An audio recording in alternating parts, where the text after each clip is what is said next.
जय हिंद दोस्तों, स्वागत है आप सभी का। तो आज का जो डिस्कशन है वो आप सभी तैयारी करने वाले, चाहे वो किसी भी गवर्नमेंट एग्ज़ाम की तैयारी कर रहे हैं, उनके लिए बहुत ही इम्पॉर्टेंट है। और जो लोग मुझे फ़र्स्ट टाइम देख रहे हैं वो इस वीडियो को पूरा सिलेबस को नोट डाउन कर लें, क्योंकि आपके लिए सबसे इम्पॉर्टेंट होता है कि जिस काम के लिए आप सोच रहे हैं उसकी बाउंड्री, उसकी लिमिट सेट हो जानी चाहिए कि मुझे क्या पढ़ना है, किस दायरे तक जाना है। क्योंकि पढ़ना है अगर तो उसकी कोई सीमा नहीं है। किसी भी सब्जेक्ट को अगर आप उठा लें तो उसकी कोई लिमिट नहीं होती, पर अगर हमें सिर्फ सिलेक्शन लेना है तो किस लिमिट तक जाना है वो एक लिमिट आपके सामने होनी चाहिए। आज मैं वही डिस्कस करने वाला हूँ कि आपके सामने जो एसआई, कांस्टेबल और जेल प्रहरी, आपको कहीं मैं बता दूं, अगर आप सिर्फ और सिर्फ एमपी एसआई को टारगेट करते हुए आप तैयारी कर रहे हैं तो कांस्टेबल और जेल प्रहरी का मुझे नहीं लगता कि आपको सेपरेट बैच लेने की ज़रूरत है। अगर आप एसएससी को बहुत अच्छे से मेंटेन कर लेते हैं, एसएससी की मैथ्स, एसएससी की इंग्लिश, तो मुझे नहीं लगता कि आपको ये सारे टॉपिक में दिक्कत होगी। तो आप हमेशा जिस एग्ज़ाम को सोच रहे हैं उससे थोड़ा सा स्तर ऊपर करके उस सिलेबस को देखिए और उसको पढ़िए। बात करता हूँ, चाहे वो एमपीएसआई हो, कांस्टेबल हो, जेल प्रहरी हो। कांस्टेबल में आपकी इंग्लिश नहीं होती है, जेल प्रहरी में रीजनिंग नहीं होती है। एसआई में ये जितना मैंने लिखा है, एमपीजीके हो गया, साइंस हो गया, जनरल स्टडी हो गया, विविध हो गया, करंट अफेयर्स हो गया, ये सबका जितना पैटर्न मैंने पूरा सिलेबस एसआई को टारगेट करते हुए लिखा है। और कांस्टेबल को अगर कांस्टेबल का सिलेबस मुझे बताना हो तो इसमें कुछ ऐड नहीं करना, इसको मिटा देना है। अभी इसमें हिंदी का सिलेबस नहीं है, उसको भी मैं लिख दूंगा। करंट अफेयर्स में और भी जितना स्पेस था वो मैंने कवर किया है। तो आपको पहले देखना ये है कि हम जब किसी भी एग्ज़ाम की तैयारी करते हैं तो हमारे सामने एक प्रॉपर गाइड करने वाला व्यक्ति हो, सिलेबस की एक लिमिट और एक सिलेबस की समझ हो कि हमें किस हिसाब तक कहाँ तक पढ़ना है। और दूसरी बात, अगर आप तैयारी कर रहे हैं तो अपने आप पर भरोसा रखिए, खुद पर कॉन्फिडेंस होना चाहिए कि हाँ, मैंने जो पढ़ा है, मेरे पास जो मटेरियल है वो मेरे लिए सफिशिएंट है। ऐसा नहीं कि आज मैं मैथ्स किरण से पढ़ा, कल के दिन कोई व्यक्ति, कोई मेरा दोस्त आता है और बोलता है आरएस अग्रवाल से लास्ट ईयर क्वेश्चन आए थे, मैं किरण को साइड रखते हुए आरएस अग्रवाल की तरफ आता हूँ। एमपीजीके अगर मैंने पुणेकर से पढ़ा है, मेरा दोस्त आया बोला महावीर से पढ़ो। इसीलिए इन सब चक्कर से बचने के लिए मैंने अपने स्टूडेंट्स को, या जो भी लोग मुझे फ़र्स्ट टाइम देख रहे हैं, मैं अपने सभी स्टूडेंट्स से यही अपील करता हूँ कि अगर आप मुझ पर भरोसा करते हैं तो जो भी नोट्स मैंने खुद लिखा है, खुद एग्ज़ाम में जितने भी आपको एग्ज़ाम देने हैं, वनडे एग्ज़ाम, सब में कहीं ना कहीं मैं अपीयर हुआ हूँ और सबको मैंने क्वालिफाई किया है। उसकी बस एक ही वजह है कि मैंने किसी बुक्स को फॉलो नहीं किया, मतलब 2-4 बुक रख कर और उनका सिलेबस और ख़ुद के नोट्स बनाकर कोशिश किया है। मेरे पास एमपीजीके, आपका इंग्लिश, मैथ्स, सबके सेपरेट, और स्टूडेंट्स को भी वही, जो भी पढ़ रहा है वही नोट्स दे देता हूँ, इससे आप पढ़ो। प्रैक्टिस के लिए आप किसी भी बुक को फॉलो कर सकते हैं, किसी प्रीवियस ईयर पेपर को फॉलो कर सकते हैं। अपने आप को एनालिसिस करने की जब बात आए कि हाँ मेरी प्रैक्टिस कैसी है, तो टेक्स्ट सीरीज किसी इंस्टीट्यूट की लगाने से बेहतर है कि आप प्रीवियस ईयर पेपर को सॉल्व करें। उसकी वजह मैं पहले भी बताया हूँ कि टेक्स्ट सीरीज बनाना, अगर मुझे खुद बनाना हो तो आप समझ सकते हैं कि इतना टाइम नहीं होता कि मैं सारे पेपर 10 टेक्स्ट सीरीज सेट करूं। क्या होता है, हम किसी को ये जिम्मेदारी दे देते हैं और वो व्यक्ति जो कभी कंपटीशन, एसआई, कांस्टेबल और जेल प्रहरी का पेपर अपने जीवन काल में नहीं देखा, वो स्टूडेंट्स के लिए टेक्स्ट सीरीज बनाता है। तो ईमानदारी से बात कर रहा हूँ, प्रीवियस ईयर पेपर क्या है, आपको एग्ज़ाम का एक सही डायरेक्शन देगा कि हाँ क्वेश्चन इस पैटर्न में पूछे जाते हैं। तो चलिए देख लेते हैं कि आपके ये जो एग्ज़ाम है इनमें सिलेबस क्या क्या रहने वाला है, आपको क्या क्या पढ़ने की ज़रूरत है। बहुत से लोग गुमराह करेंगे कि ये आता है, वो आता है, आपके पास एक लिमिट होनी चाहिए। तो मैथ्स की अगर मैं बात करूं, और जो भी लोग और कोई इन्फॉर्मेशन आप देख रहे हैं, अगर कुछ किसी और इन्फॉर्मेशन, किसी टॉपिक से रिलेटेड आपको कोई क्वेरी है, कोई और क्वेश्चन है जो यहाँ पर मैं डिस्कस नहीं कर सकता या नहीं कर पा रहा हूँ या छूट जाता है, कोशिश करूँगा कि मैं आपके सभी सवालों को जवाब दे पाऊँ। पर कोई ऐसी बात है जो नहीं, आपके सवालों का अगर जवाब नहीं मिल पा रहा है और वो सवाल आपके अंदर छूट जाता है, तो आप इस नंबर पे व्हाट्सअप भी कर सकते हैं 8878454366 पे। अपना क्वेश्चन पूछ सकते हैं किसी भी एग्ज़ाम को लेकर, सिलेबस को लेकर, टॉपिक को लेकर, नोट्स को लेकर, बुक्स को लेकर। मैथ्स में अगर मैं बात करूं तो परसेंटेज, प्रतिशत, किसी भी पेपर, किसी भी कंपटीशन की, किसी भी अगर आपको मैथ्स पढ़ना है तो मैं समझता हूं कि ये पूरी मैथ्स का बैकबोन कहा जाएगा। अगर आपको सब कुछ पढ़ना है तो ये आपका अच्छा होना चाहिए। फिर इसके बाद profit and loss, discount, simplification, साधारण ब्याज, चक्रवृद्धि ब्याज, मिश्रण और अनुपात, मिश्रण एंड एलिगेशन रेशियो, समय और कार्य, समय और दूरी, रेलगाड़ी, पाइप एंड टंकी, नाव और धारा, औसत, एलसीएम एचसीएफ, पार्टनरशिप यानी साझेदारी, क्षेत्र मिति, नंबर सिस्टम, संख्या पद्धति, सिंप्लीफिकेशन सरलीकरण, प्रायिकता प्रोबेबिलिटी और डाटा इंटरप्रिटेशन यानी कि जो आप पाई चार्ट, बार ग्राफ ये सब पढ़ते हैं। तो आप देख सकते हैं कि मैथ्स में लगभग यही टॉपिक होते हैं। मेंसुरेशन थोड़ा बहुत अगर आपसे ये पॉलिनोमियल्स का कई बार क्वेश्चन पूछ लेता है, सिंप्लीफिकेशन हो गया या फिर पावर एंड स्क्वायर जो भी है उससे थोड़ा सा एक आध क्वेश्चन आ जाते हैं, लेकिन बेसिक जो है आपका अर्थमेटिक ही पूछा जाता है। इनमें से किसी का भी पेपर आप उठाइए, जेल प्रहरी का 2017 में इतना ही मैंने भी तैयार किया था और आउट ऑफ 20 मार्क्स थे। एसआई में भी मैथ्स का मुझे कोई इशू नहीं होता। मतलब अगर ये सारे टॉपिक आप अच्छे से कर लेते हैं, ठीक है।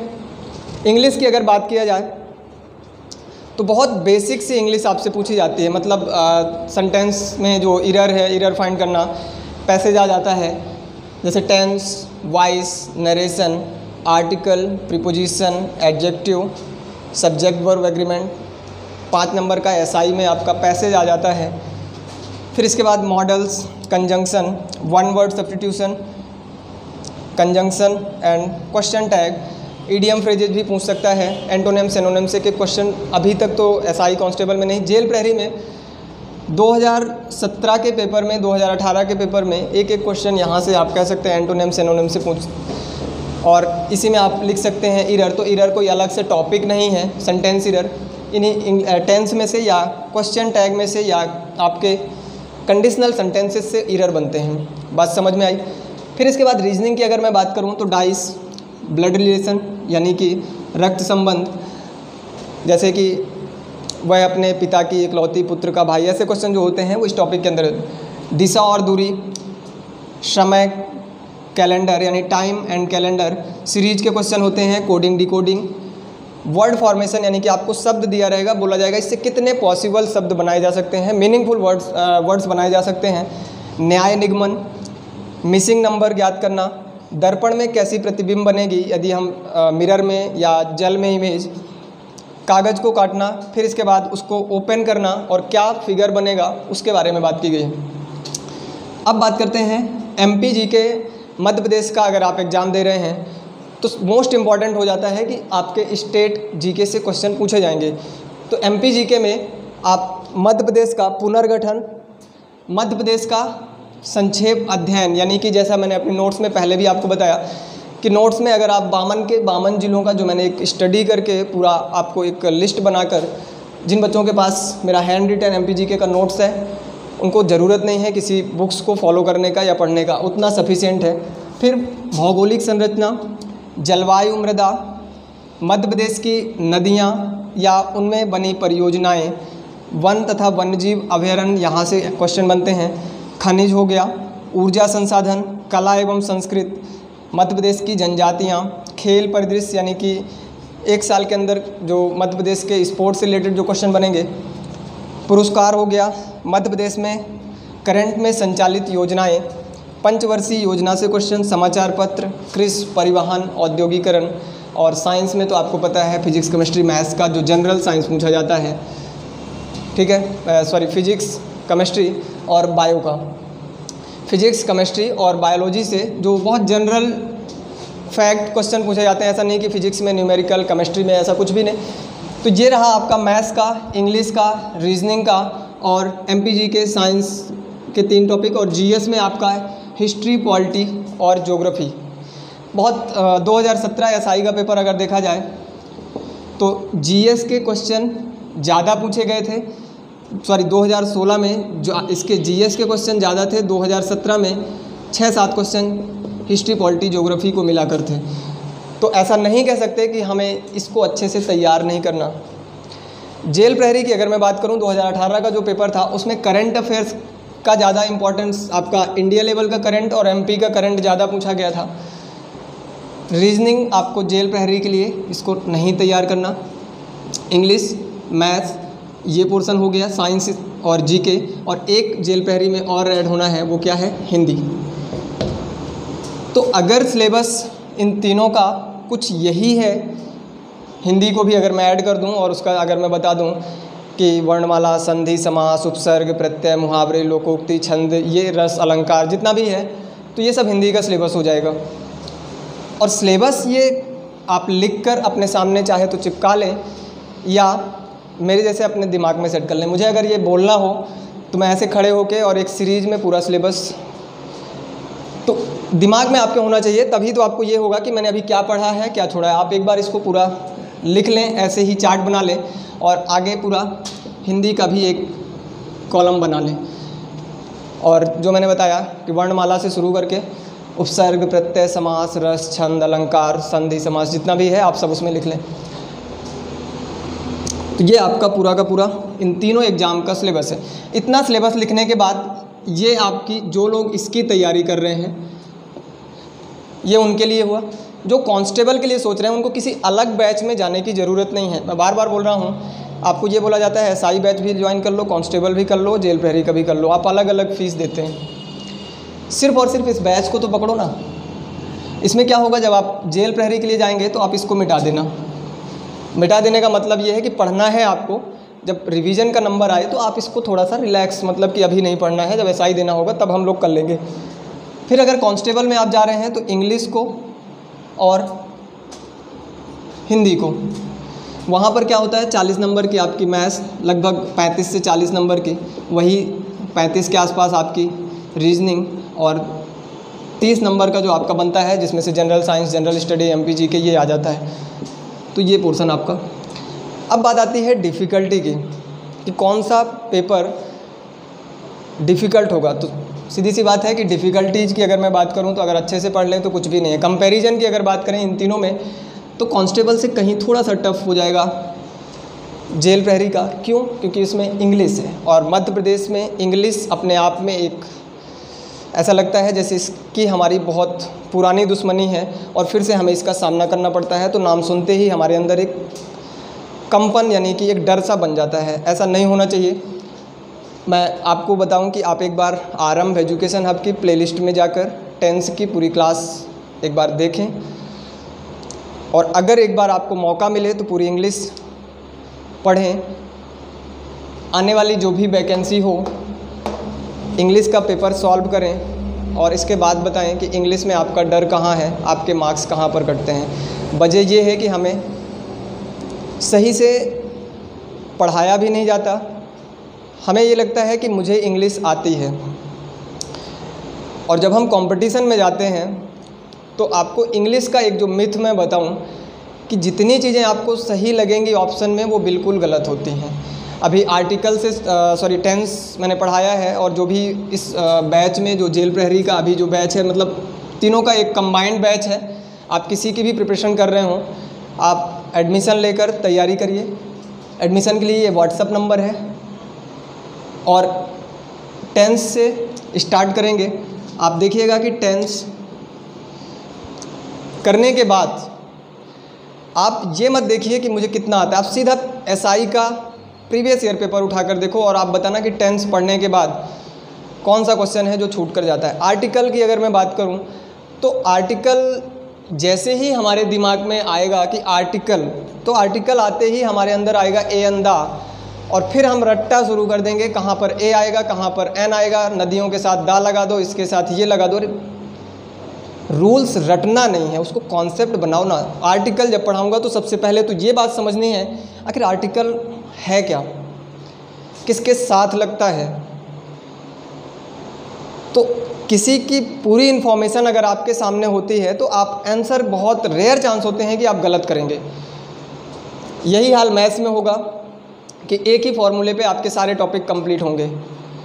कहीं पर मैथ्स में x का जिक्र नहीं होगा कि माना x, ये मेरी मैथ्स में नहीं है, इसके लिए क्षमा चाहता हूँ x वालों। कहीं पर माना x नहीं, सिर्फ एक फार्मूला पहली क्लास में बताता हूँ और वही मेरा लास्ट तक चलता है और शायद सभी क्वेश्चन में वो सेट होता है। ठीक है, फिर इसके बाद हम बात करें, और इसके साथ आप जिस टॉपिक को कंप्लीट करते जाओगे उसके साथ लगभग 100-150 प्रैक्टिस क्वेश्चन जो खुद के सॉल्यूशन के साथ सेम MPGK का जो नोट्स जो स्टूडेंट्स जुड़े हैं जिनके पास ये पहुंच चुका है, उनको किसी अदर बुक्स को फॉलो करने की ज़रूरत नहीं है। कन्फ्यूजन हमें यहाँ पर होता है कि मार्केट में इतनी सारी बुक्स, कौन सी पढ़ूँ, पता नहीं कल किस दोस्त का फ़ोन आएगा कि भाई उसको मत पढ़, उसमें बहुत गलतियाँ हैं। फिर नई ऊर्जा के साथ दूसरी बुक ढूंढते हैं, फिर उसको शुरू करते हैं, फिर किसी तीसरे दोस्त का फ़ोन आता है और इसी तरह करते करते एज ओवर हो जाती है। पेपर देने की बात तो छोड़ दो कि प्रिपरेशन के साथ दे पाएंगे, ये तक नहीं डिसाइड कर पाएंगे कि किस बुक से पढ़ लूँ।